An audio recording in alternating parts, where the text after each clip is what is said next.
ఈరోజు మనకు చాలా శుభదినం.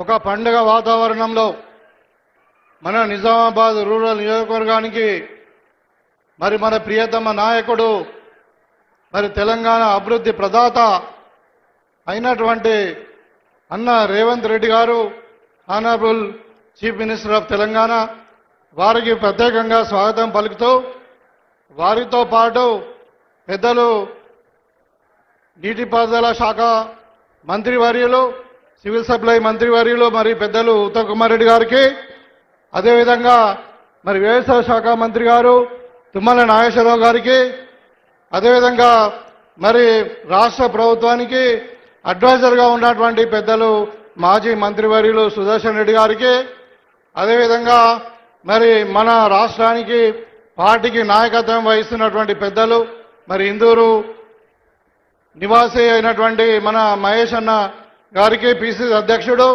అదేవిధంగా షబీర్ అలీ గారు, government advisor for the SC ST minority and BC welfare, అదేవిధంగా జిల్లా అధ్యక్షుడు నాగేశ్వర రెడ్డి గారికి, పెద్దలు మాండవ వెంకటేశ్వరరావు గారికి, వేదిక మీద ఉన్నటువంటి కార్పొరేషన్ చైర్మన్లకు అందరికీ, ఆర్మూరు ఇన్ఛార్జ్ అయినటువంటి వినయ్ గారికి, బాల్కొండ ఇన్ఛార్జ్ అయినటువంటి సునీల్ రెడ్డి గారికి, అందరు కూడా వేదిక మీద ఉన్న పెద్దలందరికీ కూడా పేరు పేరున నమస్కారం తెలియజేస్తూ వేదిక ముందడున్నటువంటి జిల్లా నుండి నలుమూలల నుండి వచ్చినటువంటి కాంగ్రెస్ శ్రేణులకు, ప్రజలకు, అదేవిధంగా డాక్రా మహిళలందరూ కూడా, ఎవరైతే మహిళలు మా అక్కా చెల్లెలందరూ కూడా వివిధ గ్రామాల నుండి మన జిల్లా నలుమూల నుండి వచ్చినటువంటి అందరు కూడా పత్రికా విలేకరులు అందరూ కూడా స్వాగతం.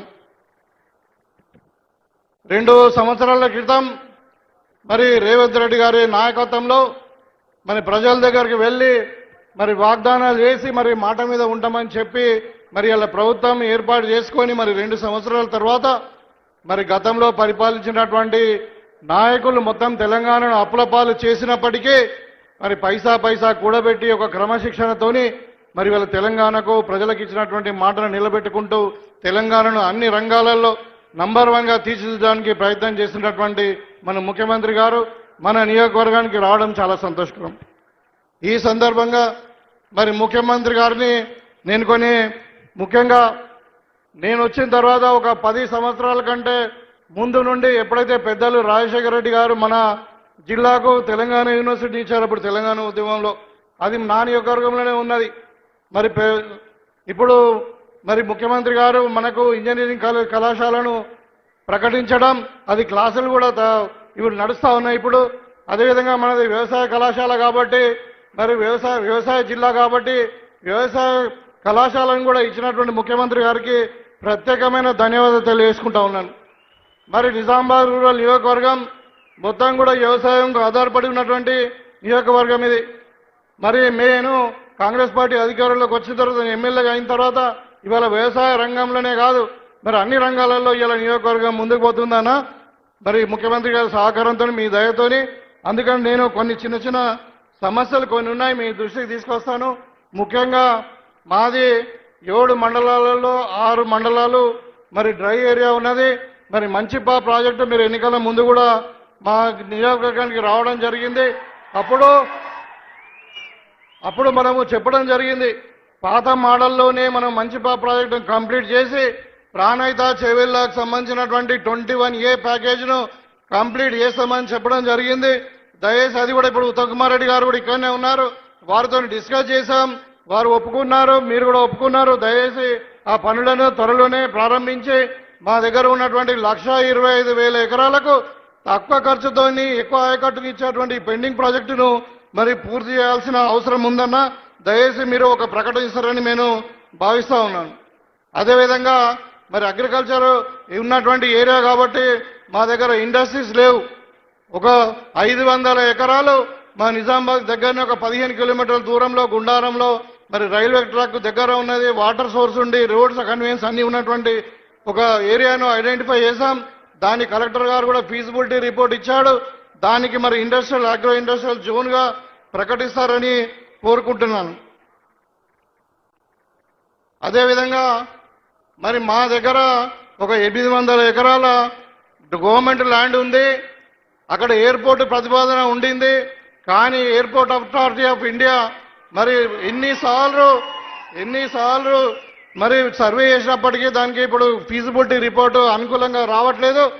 మరి మీరు దాన్ని ఆ ల్యాండ్ను మరి ఇక్కడ నుండి, ఎందుకంటే ఇక్కడ పసుపు బండే ఏరియా, ఇది ఎర్రజొన్నలు బండే ఏరియా, ఇది మక్కలు బండే ఏరియా, అదేవిధంగా మరి వరి బండే ఏరియా, కాబట్టి ఇక్కడ నుండి చాలా దేశాలకు ఇక్కడ ఎక్స్పోర్ట్ అవుతూ ఉంటాయి. మరి చాలా ప్రోగ్రెసివ్ రైతులు ఉన్నారు మా దగ్గర. మరి దాన్ని ఒక డ్రై పోర్టుగా మార్చి మాకు ఒక డ్రై పోర్టు నిజామాబాద్కు ప్రకటిస్తారు అని చెప్పి ఆశిస్తానున్నా. అదేవిధంగా ఇంజనీరింగ్ కాలేజీలో కూడా కాలేజ్ స్టార్ట్ అయినప్పటికీ మరి వీసీ గారు వచ్చారు, నిన్న డిస్కస్ చేస్తూ ఉంటే వాళ్ళు స్టాఫ్ కూడా అలాట్ అయింది, ఫైనాన్షియల్ క్లియరెన్స్ అయిపోయింది. మరి మీరు కూడా ఒప్పుకున్నారు, ఓన్లీ క్యాబినెట్లో డిసిషన్ తీసుకోవాలి, స్టాఫ్ అలికేషన్ లేదు, స్టాఫ్ అలికేషన్ ఇవ్వాలని చెప్పి కోరుకుంటున్నాము. అదేవిధంగా తెలంగాణ యూనివర్సిటీలో మరి ఫార్మసీ కాలేజ్ ఒకటి, తర్వాత ఫిజికల్ ఎడ్యుకేషన్ మీకు తెలుసు చాలా ఇంట్రెస్ట్ మీకు, ఎక్సర్సైజ్ కానీ స్పోర్ట్స్ అంటే. మరి ఫిజికల్ ఎడ్యుకేషన్కి సంబంధించినటువంటి కోర్సెస్ తెలంగాణ యూనివర్సిటీలో లేదు కాబట్టి అవి 2 కోర్సెస్ మనం స్టార్ట్ చేసుకుంటే తెలంగాణ యూనివర్సిటీ నిజంగానే పరిపక్వంగా టోటల్గా కంప్లీట్ అవుతుందని చెప్పి కోరుకుంటున్నాను. నా నియోజకవర్గానికి కూడా ఒక 6 డివిజన్లు నిజామాబాద్ మున్సిపాలిటీలో వస్తాయి. అవి కూడా మరి విలీన గ్రామాలు ఉన్నాయి. విలీన ప్రాంత గ్రామాలలో మీకు తెలియంది కాదు, చాలా సమస్యలు ఉన్నాయి. ల్యాండ్ మ్యూటేషన్ సమస్యలు ఉన్నాయి, టాక్సేషన్ సమస్యలు ఉన్నాయి. మరి ఇవన్నీ కూడా ఉన్నాయి కాబట్టి మ్యూటేషన్ గ్రామాల కొరకు మీరు ప్రత్యేకమైన ఫండ్ ఇవ్వాల్సిందిగా నేను కోరుతూ ఉన్నాను. అదేవిధంగా మరి నిజామాబాద్ను స్మార్ట్ సిటీగా చేయడానికి కావాల్సిన కార్యక్రమాలు చట్టబద్ధంగా ఏం చేయాలో అవన్నీ కూడా చేసి, ఎందుకంటే నిజామాబాద్ జిల్లా, నిజామాబాద్ టౌన్ ఇవాళ మనకు తెలంగాణలోనే హైదరాబాద్, వరంగల్ తర్వాత 3వ స్థానంలో పాపులేషన్ ఉన్నటువంటి కార్పొరేషన్. ఒక 40 సంవత్సరాల క్రితమే ఇది మున్సిపాలిటీ అయింది. మరి కరీంనగర్ స్మార్ట్ సిటీ అయింది, వరంగల్ స్మార్ట్ సిటీ అయింది, ఖమ్మం స్మార్ట్ సిటీ అయింది, కానీ మన నిజామాబాద్ కాలే. కాబట్టి దానికి సంబంధించింది మరి ప్రపోజల్స్ మీరు సెంట్రల్ గవర్నమెంట్కు పంపించాలని కోరుతా ఉన్నాను. ఇవాళ గత 10 సంవత్సరాలు అసలు పట్టణాన్ని పట్టించుకోకుండా ఒక మురికి కూపంలో ఒక స్లమ్గా తయారైంది. మరి మాకు నిజామాబాద్ పట్టణానికి ఒక మంచి ఆర్టీసీ బస్ డిపో, తర్వాత ఒక స్పోర్ట్స్ కాంప్లెక్స్ 10 ఎకరాలలో ప్రకటిస్తారని చెప్పి కోరుతా ఉన్నాను. అదేవిధంగా మరి ఇందల్వాయిలో ఇప్పుడు మనం ఏదైనా హైదరాబాద్ నుండి మనం ఆదిలాబాద్ పోతుంటే ఏ విఐపి అయినా ఇంకెవరైనా కానీ మనము డిచ్పల్లి దగ్గర ఇందల్వాయిలో రిసీవ్ చేసుకున్నప్పుడు మరి ఎక్కడైనా రోడ్డు మీదనే నిలబడాల్సి వస్తుంది. పెద్దలు వెంకటరెడ్డి గారు మా జిల్లాకు వచ్చినప్పుడు నేను అడిగినప్పుడు ఆయన అన్నాడు, ఇక్కడ ఇది హైదరాబాద్ ఆదిలాబాద్ మధ్యన మనకు సెంటర్లో అవుతుంది, ఇక్కడ హైవే మీద ఒకటి ఆర్ఎండిలతోని హై లెవెల్ మరి ఒకటి మంచి గెస్ట్ హౌస్ను ఇస్తామని చెప్పారు. దాన్ని కూడా మీరు మరి మాకు మంజూరు చేస్తే బాగుంటుంది. మరి నియోజకవర్గంలో స్పెషల్లీ మాదంతా హిల్ ప్రాంతం ఉంది, చాలా తాండాలు ఉన్నాయి, మరి రోడ్డు కనెక్టివిటీ అవసరం ఉంది, వాగులు వంకలతో కూడుకున్నటువంటి ఉన్నది. కాబట్టి మరి ఒక లిస్టు కొన్ని హై లెవెల్ బ్రిడ్జెస్ కొరకు మేము మీకు అడుగుతా ఉన్నాను, మీకు రిప్రజెంటేషన్ ఇస్తా ఉన్నాం, దయచేసి కన్సిడర్ చేయాల్సిందిగా కోరుతా ఉన్నాం. ఇంతకుముందు మహేష్ అన్న గారు చెప్పారు మనకు ఒక టెంపుల్ క్యారిడార్ రాబోతుందని చెప్పి. మరి మా నియోజకవర్గంలో డిచ్పల్లిలో కిల్లా రామాలయం ఉంది. ఆ కిల్లా రామాలయం ఒక హెరిటేజ్ టెంపుల్, ఒక 500 సంవత్సరాల క్రితం నిర్మించినటువంటి టెంపుల్. అది ఇప్పుడు ఆర్కాలజీ డిపార్ట్మెంట్ ద్వారా నడిపించబడతా ఉంది. శ్రీరాముని టెంపుల్ అది చాలా బాగుంటుంది. మరి అది హైవేకు దగ్గరనే ఉంది. కాబట్టి మళ్ళీ మా దగ్గర మా నియోజకవర్గంలో ఒకటే ఒక చిన్న ప్రాజెక్ట్ ఉంది, మీడియం ప్రాజెక్టు, రామడుగు ప్రాజెక్టు. అది 1 TMC ప్రాజెక్ట్ కెపాసిటీ ఉన్నటువంటి ప్రాజెక్టు. మరి ఈ టెంపుల్ క్యారిడార్లో బాసర్ రూట్లో ఉంది కాబట్టి లక్ష్మీ నరసింహస్వామి టెంపుల్ అని ఇక్కడ నిజామాబాద్ దగ్గర ఉంటుంది, చెరువు కట్టకు ఒక గుహలో ఉంటుంది. మరి దాన్ని కూడా లక్ష్మీ నరసింహస్వామి టెంపుల్, అదేవిధంగా డిచ్పల్లి టెంపుల్ను మరి ఇక్కడ మా రామడుగు ప్రాజెక్టును కూడా కలుపుతూ టెంపుల్ క్యారిడార్లో టూరిజం క్యారిడార్లో మరి బాసర్ సర్క్యూట్లో ఇంక్లూడ్ చేసి దానికి కావాల్సినటువంటి నిధులను మంజూరు చేయాలని నేను మనస్ఫూర్తిగా కోరుతా ఉన్నాను. అదేవిధంగా మరి ఇవాళ మాది చాలా ట్రైబల్ ఏరియా, ఇదంతా కూడా దగ్గర దగ్గర ఒక 130 ట్రైబల్ హ్యాబిటేషన్స్ ఉన్నాయి. దాంట్లో 70 గ్రామ పంచాయతీలు ఉన్నాయి, మొత్తం ఓన్లీ ట్రైబల్కే. మరి ట్రైబల్కి సంబంధించినటువంటి ఫండ్స్ కూడా మా నియోజకవర్గానికి ఎక్కువ ఇవ్వాలి. మరి ఇవాళ మీ సహకారంతో ఇవాళ మన నిజామాబాద్ జిల్లా అన్ని రంగాలలో ముందుకు దూసుకుపోతా ఉన్నది. గతంలో చూస్తే ఎక్కడ వేసిన గొంగళి అక్కడనే. మరీ ముఖ్యంగా మరి ఒక గుంట కూడా నీళ్ళు అన్నటువంటి పరిస్థితి. పెద్దలు సుదర్శన్ రెడ్డి గారు అప్పుడు ఇరిగేషన్ మంత్రిగా ఉన్నప్పుడే మరి రాజశేఖర రెడ్డి గారి నాయకత్వంలో అప్పుడు మరి ప్రాణహిత చేవెళ్ళ 80% కంప్లీట్ అయిపోయింది.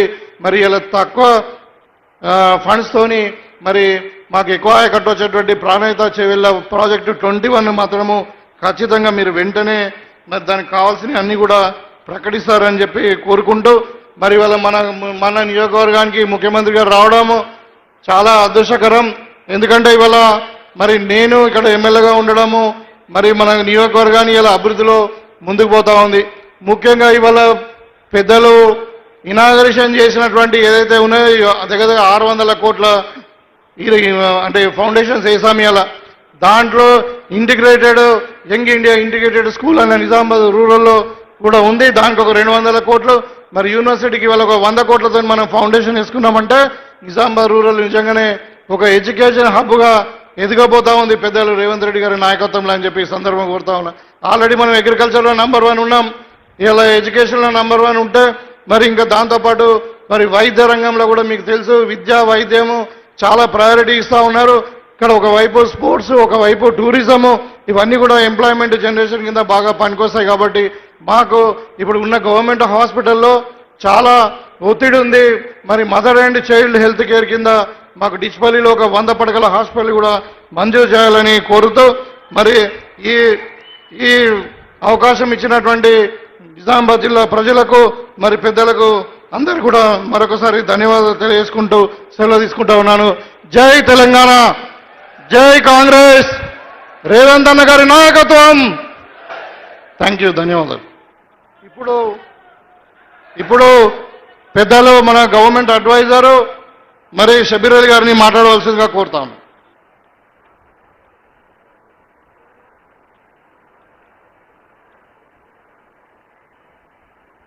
సభాధ్యక్షులు మిత్రులు భూపతి రెడ్డి గారు, పెద్దలు పూజ్యులు గౌరవ ముఖ్యమంత్రి గారు రేవంత్ రెడ్డి గారు, ఇవాళ మన జిల్లాకు వచ్చిన 2 మంత్రుల్లో మిత్రులు పెద్దలు సుదర్శన్ రెడ్డి, మన ఉత్తమ్ కుమార్ రెడ్డి గారు, అలాగే తుమ్మల నాగేశ్వరరావు గారు, మరియు స్టేజ్ మీద ఉన్న మంత్రులు, అడ్వైజర్స్, మరియు ఎమ్మెల్యేస్, ఎమ్మెల్సీస్, చైర్మన్స్, ఇక ముఖ్యమైన కాంగ్రెస్ పెద్దలకు, మరి నా ముందు ఉన్న మా కార్యకర్తలకు, కాంగ్రెస్ కుటుంబ సభ్యులకు అందరికీ నమస్కార్, ఆదాబ్, అస్సలాం అలైకుం. అందరు తెలుగులో